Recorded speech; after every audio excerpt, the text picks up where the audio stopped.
మీరు ఈ రాజకీయాల గురించే కాకుండా ఒక సమాజం మీద ఒక బాధ్యతతో కూడా మీరు చాలా విషయాలు మాట్లాడుతూ ఉంటారు. నిన్నటి నుంచి అయితే ఒక విషయం ఎక్కువ సోషల్ మీడియాలో ట్రెండ్ అవుతుంది. ప్రణీత్ హనుమంత్ అతనికి ఉన్న ఛానల్ ద్వారా, ఇన్స్టాగ్రామ్ ద్వారా పిచ్చి పిచ్చిగా కామెడీ చేయడం, అదే కామెడీ ఆడుకోవడం, తండ్రి కూతుర్ల మధ్యనే లైంగికంగా మాట్లాడడం, ఫన్ జనరేట్ చేయడం, ఇవన్నీ చేసి ఇప్పుడు అతని మీద హీరోలంతా కూడా ట్వీట్లు చేయడం, మన తెలంగాణ ముఖ్యమంత్రి గారు కావచ్చు, ఆంధ్ర ముఖ్యమంత్రి చంద్రబాబు నాయుడు గారు కావచ్చు, వీళ్ళిద్దరూ యాక్షన్ తీసుకోబోతున్నారు అంటారు. ఇలాంటి ట్రోల్స్ చేసే, ఇలాంటి నీచమైన బుద్ధున్న వాళ్ళ గురించి మీరేం చెప్తారు సార్? ఎలాంటి శిక్ష పడాలంటారు? వీళ్ళ సంఘ విద్రోహ శక్తులుగా, దేశద్రోహులుగా వీళ్ళకి కఠినమైన శిక్షలు వేయాల. వీళ్ళ దేశ బహిష్కరణ, వీళ్ళు అసలుకి దేశంలో ఇటువంటి నీచులు ఉండటానికి వీల్లేదు. తండ్రి కూతుర్లు కూడా లైంగికంగా ఇచ్చేసి కామెడీ చేస్తున్నారంటే వీళ్ళు, అంటే సోషల్ ఇన్ఫ్లుయెన్స్లు అంటే దేనికి? ముందులో నీకు నీ భార్య, మీ ఇంట్లో మీ అమ్మ, మీ పిల్లలు లేరా? ఎవరమ్మాయి పిల్లలు ఊరుకున్నారన్నారండి? దీనికి ఫస్ట్ స్పందించింది సాయి ధర్మ తేజ్. అతన్ని మనం అప్రిషియేట్ చేయాలి. ఇటువంటి వ్యక్తుల్ని చర్యలు తీసుకోవాలని చెప్పి ఉభయ రాష్ట్రాల సీఎంలకి, డిప్యూటీ సీఎంలకి లెటర్ రాశాడు. ఆ తర్వాత మంచు మనోజ్, ఆ తర్వాత మిగతా ఖుష్బు, సుధీర్ బాబు, కార్తీక్, వీళ్ళందరూ స్పందించారు. తర్వాత కార్తీక్ అయితే నేను అనవసరంగా వాడి షోకి ఒకసారికి వెళ్ళి క్షమించండి అని కోరాడు. ఇటువంటి అంటే వీళ్ళు వాక్ స్వాతంత్రం, అంటే భారతదేశం ఏమైందంటే అండి, గొప్ప ప్రజాస్వామ్య దేశం. Freedom of expression everywhere in India, article 14, article 21 ప్రకారం మాట్లాడే హక్కు ఉంది కదా అని చెప్పి ఇతరుల మనోభావాలు దెబ్బతినకుండా మాట్లాడకూడదు, దెబ్బతినేటట్టు మాట్లాడకూడదు. వీళ్ళు సోషల్ ఇన్ఫ్లుయెన్సర్ దేనికి? వీళ్ళు ఏమన్నా రాజ్యాంగేతర శక్తుల? తండ్రి కూతురు కూడా మీరు లైంగికంగా మీరు కామెడీ షోలాగా వీటితో పాటు ఇంకో ముగ్గురు, ఈ నలుగురిని ఇమ్మీడియట్గా అరెస్ట్ చేయాలా? అంటే ఇంకొకళ్ళు తప్పు చేయకుండా గుణపాఠం చేయాలా? దీనికి మళ్ళా ఐక్యరాజ్య సమితికి, ఇంటర్నేషనల్ ఏజెన్సీకి కూడా కంప్లైంట్ ఇచ్చాడు మనోజ్, ట్యాగ్ చేసి. దీని చర్యలు తీసుకోవటం, ఇటువంటి ట్విట్టర్కి, ఇటువంటి యూట్యూబర్స్కి కూడా వీళ్ళందరినీ పూర్తి కంప్లీట్గా బ్యాన్ చేయాలి. వీళ్ళకి అవకాశం ఇవ్వకూడదు. వీళ్ళు ఈ సమాజంలో ఉండటానికి అనర్హులు అండి. మనం గొప్ప ప్రజాస్వామ్య దేశంలో ఉండి తండ్రి కూతుర్లు బంధం ఏంటి?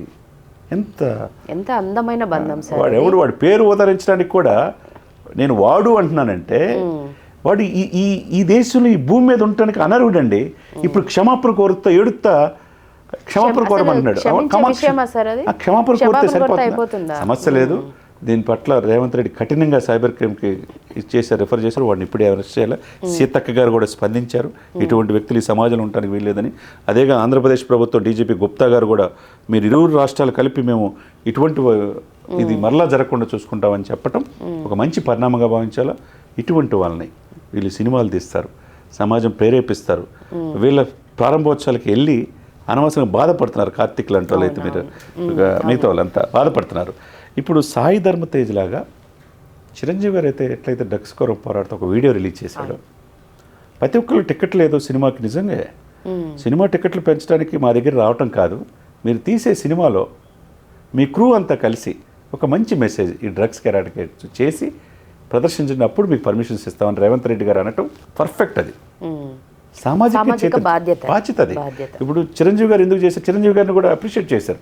చిరంజీవి గారు ఎందుకు చేశాడు? డ్రగ్స్ ఎరాడికేట్ చేయమన్నాడు. ఈ పబ్ కల్చర్ ఎక్కువైపోయిందండి. ఈ కో లివింగ్లు, ఈ పబ్ కల్చర్ పాశ్చాత్య ధోరణికి అలవాటు పడిపోయి ఇష్టం వచ్చినట్టు ఇలా చేయటం అనేది ఇది మంచి పద్ధతి కాదు. ఒక రకంగా రేవంత్ రెడ్డి గారిని అప్రిషియేట్ చేయాలి. గంజాయి మీద, డ్రగ్స్ మీద ఉక్కుమాదం పోపుతున్నారు. ఇరు రాష్ట్రాల ముఖ్యమంత్రులు కూడా అంగీకరించారు. సమర్థవంతమైన ఆఫీసర్స్ ఉన్నారు ఇరు రాష్ట్రాల ఐపీఎస్లు, పెద్ద పెద్ద వాళ్ళు. వాళ్ళందరినీ ఒక కమిటీ వేసేసి ఇది పూర్తిగా ఒకవైపు సమాజాన్ని ప్రేరేపించే ఇటువంటి ఇన్ఫ్లుయెన్సర్ అని చెప్పుకునే ఈ ఎదవలు ఎవరైతే ఉన్నారో, వాడి పేరు మీరు ఉదరించారో, వాడి పేరు నేను చెప్పను. వీళ్ళకి కోటింగ్, ఎటువంటి కోటింగ్ చేయాలంటే 3rd డిగ్రీ అంటారు చూసారా, అటువంటి ఎగ్జాక్ట్లీ సార్. వీళ్ళు మాట్లాడే అర్హత లేకుండా చేయాలి వీళ్ళని. ఇట్లాంటి అరబ్ కంట్రీస్లో ఉంటాయి మేడం, చేయి కాలు అప్పటికప్పుడు ఉరేసేస్తారు, పబ్లిక్గా చేస్తారు సార్. అటువంటి వాళ్ళని అట్లా చేయాలి వీళ్ళు. అండ్ ఇంకోటి అంటే మీరు అని కామెడీ చేసుకొని మీరు మళ్ళీ క్షమాపణ కోరుతారా? భావించడం కాదు, వీళ్ళని తాట తీయాలి మేడం. అది డౌటే లేదు. రేవంత్ రెడ్డి, అటు చంద్రబాబు నాయుడు గారు, ఆ డిప్యూటీ సీఎం పవన్ కళ్యాణ్ గారు ఉన్నారు. అసలు ఈ మొత్తం ఎంటైర్ ఎపిసోడ్లో నేటి అగ్ర హీరోలు కూడా సాయి ధర్మ చరణ్ చూసి నేర్చుకోవాలి. ఆయన అప్రిషియేట్ చేయాలి. ఎస్, ఫస్ట్ రియాక్ట్ అయిన వ్యక్తి. అతి వేగంతో బండి అతి పాపం వేగంగా వెళ్ళినప్పుడు స్కిడ్ అయినప్పుడు ఆ రోజు బతికి బయటపట్టింది పవన్ కళ్యాణ్ గారు చొరవతో. ఈరోజు అతను ఎంతో సామాజిక చేతి. అతను ఒక ప్రతి నెల ఒక 5 లక్షలు 10 లక్షలు విజయవాడలో ఒక అనాథ పిల్లలకి ఇస్తూ ఉంటాడు మేడం. ఎంత సామాజిక స్పృహ ఉన్నాయి తెలుసా. పవన్ కళ్యాణ్ గారు దైవంతో భావిస్తాడు. ఆ వ్యక్తి రీబర్త్ యాక్సిడెంట్ నుంచి 45 రోజులు కోమ తర్వాత బయటపడ్డాడు. ఆ వ్యక్తికి ఉన్న సామాజిక స్పృహ నేటి నటులు అగ్రశ్రేణి నటులకు ఉండాలి. అతనే ప్రశ్నించిన తర్వాతే కదా మిగతా అందరూ వచ్చింది. రియాక్ట్ అయ్యారు ఉభయ రాష్ట్రాల్లో. అంటే బిడ్డలు ఆడపిల్ల అంటే ఎవరండి? మన బిడ్డ కదా, ఇంట్లో లక్ష్మీదేవిగా మనం భావిస్తాం. అటువంటి ఆడబిడ్డకి తండ్రికి లైంగికంగా మీరు కలుపుతున్నారంటే కామెడీ షోలో ఏమన్నా?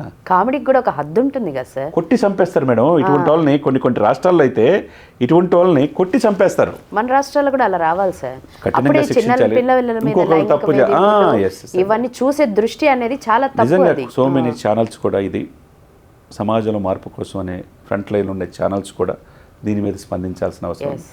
మీరు ముందుగా మీరు స్పందించినందుకు మీరు ప్రత్యేక ధన్యవాదాలు. ఇటువంటి వేళ్ళు ఎందుకంటే ఆ న్యూస్ చూడగానే అసలు మాకు బాధేస్తుంది కదా మేడం. మనకే బిడ్డలు ఉంటారు, మనకే ఫ్యామిలీస్ ఉంటాయి సార్. వాళ్ళ కామెడీకి, వాళ్ళ ఇన్స్టాలో పెట్టే రీల్స్ కి లైక్స్ కొడుతున్నారు, ఫాలో అవుతున్నారు. ఫస్ట్ వాళ్ళకి బుద్ధి ఉందా లేదా అని కూడా నాకు చాలా ఆశ్చర్యంగా. వాళ్ళు లైక్ కొట్టిన వాళ్ళు ఫాలో అవుతున్నారు, భయంతో బిక్కుబిక్కుమంట బతుకుతున్నారు. ఇప్పుడు మేమేం తప్పు చేసామనేది తెలుసుకుంటున్నారు.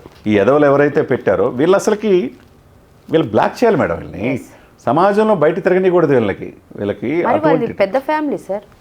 తండ్రి ఐఏఎస్ ఆఫీసర్. ఎవరికి ఐఏఎస్ మేడం? IAS officer. ఇంత ఫ్యామిలీ బ్యాక్గ్రౌండ్ నుండి సామాజికమైన అతను ఐఏఎస్ ఐపీఎస్ కాదు. ఇక్కడ నువ్వు సమాజానికి ఏం మెసేజ్ ఇచ్చావు, నీ వల్ల ఎంతమంది బాధపడుతున్నారు అనేది చూస్తారు. ఇక్కడ నువ్వేదో పెద్ద తోపు తురుమంటే ఎవరికి పనికిరాదు. ఇక్కడ ఎవడెక్కువ చెప్పండి మేడం. అంతే సార్. మీరు టాప్ మీ రంగంలో, నేను టాప్ అని నేను అనుకుంటా. మనకేం గాడ్ ఫాదర్ లేరు. సమాజంలో మీరేంటి, సమాజంలో ఏం జరుగుతుందో తెలియజేయటం మీ బాధ్యత. అంతే కదండి. దాన్ని ఏ విధంగా ప్రజలు అనుకుంటున్నారు, ఈ విధంగా ఉంటే బాగుంటుంది అనేది చెప్పే బాధ్యత మాది. అంతేగాని ఇటువంటి వ్యక్తులు ఇష్టం వచ్చినట్టు మాట్లాడతాం. వాక్చాతుర్యం అనేది ఇలాంటి వాటి మీద కదా సార్, జరిగే సమస్యల మీద మాట్లాడితే ఉపయోగంగా ఉంటుందేమో. ఇలాంటి చిన్నపిల్లల మీద, ఫ్యామిలీస్ మీద చేయడం అనేది నేను వాక్చాతుర్యం అదేమంటారు, వాక్ స్వతంత్రం అనేది నేను అనుకోవడం లేదు. స్వతంత్రం కాదు, బలుపు అంట. ఇటువంటి వ్యక్తుల్ని కఠినంగా శిక్షించాలి. రెండో వాడు మాట్లాడాలంటే భయపడేట్టు చేయాలి. అప్పుడు సజ్జనార్ ఎన్కౌంటర్లు జరిగినాయి చూసారా? సజ్జనార్ ఎన్కౌంటర్లు చేశారు చూసారా? ఆడపిల్లల మీద యాసిడ్ దాడులు చేస్తే అలాంటి కఠినంగా ఉండాలి వీళ్ళ పట్ల.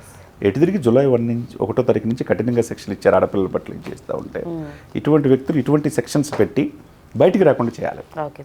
సోషల్ మీడియాలో కూడా ఇలాంటి వాళ్ళని కొంచెం స్ట్రిక్ట్ చేయాలి సార్. ఏదంటే అది మాట్లాడడం కూడా కరెక్ట్ కాదు. వీటి గురించి కూడా ప్రభుత్వం చర్యలు తీసుకోవాలి. పోక్సో చట్టం కింద అతను అరెస్ట్ చేయాలి. డెఫినెట్గా చేయాలి. ఈ రోజు అయిపోయింది, ఆయన అరెస్ట్ చేస్తారు, అంతేలికి వదిలిపెట్టరు. ఇది ఎవరు సహకరించారు? ఈ 4 బృందం ఉంది. వీళ్ళు విశృంఖలంగా అంటే కామెడీ షో లాగా బాధగా ఉంది మేడం. చాలా సార్. తండ్రికి కూతురికి మధ్య వీళ్ళు లైంగికంగా కలుపుతున్నారంటే ప్రతి వీడియో అదే సార్, ప్రతి వీడియో అదే. అంటే కఠిన శిక్షలు రావాలి భారతదేశంలో కూడా. ఎప్పుడో బ్రిటిష్ వాళ్ళ చట్టాలు ఉన్నాయి, ఇంకా మేబీ అతి త్వరలో రావాలని మనం కోరుకోవాలా?